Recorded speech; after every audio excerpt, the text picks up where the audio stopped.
అందరికీ నమస్కారం. పార్లమెంటరీ వ్యవస్థని బ్రతికించుకోవాలంటే ఎన్నికల కమిషన్ అనేది భారతదేశంలో చాలా గొప్ప వ్యవస్థగా ప్రజలంతా భావిస్తారు. కానీ ఈరోజు చూస్తుంటే ఎన్నికల సంస్థ ఎన్నికల వ్యవస్థని సర్వనాశనం చేస్తూ ఉంది. ఈ దాదాపు అన్ని కాన్స్టిట్యూషనల్ ఇన్స్టిట్యూషన్ యొక్క ఇంటిగ్రేట్ని ఈ భారతీయ జనతా పార్టీ ప్రత్యేకించి మోడీ షాలు సర్వనాశనం చేసి వాళ్ళ చేతులలోకి తీసుకొని ఏదైతే ప్రధానంగా ఈ పార్లమెంటరీ సిస్టంలో ప్రజాస్వామ్యాన్ని బ్రతికించాలంటే ఎన్నికల కమిషన్ ఒక్కటే కొంత నమ్మకం శేషన్. కానీ ఈరోజు ఎన్నికల కమిషన్ భారతీయ జనతా పార్టీ చేతిలోకి వెళ్ళిపోయింది.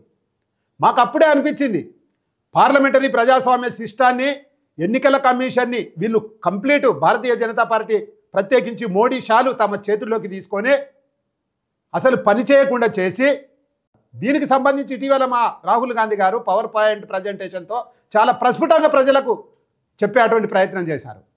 ఈ ప్రక్రియను మేము కూడా ప్రతి క్రింది స్థాయి వ్యక్తికి కూడా చేరాలనే ఉద్దేశంతో ఈ ఈ ఈ ప్రక్రియలో ఈ భారతీయ జనతా పార్టీ ఏ విధంగా గెలుస్తుందో చెప్పేటువంటి ప్రయత్నం చేస్తూ ఉన్నాం.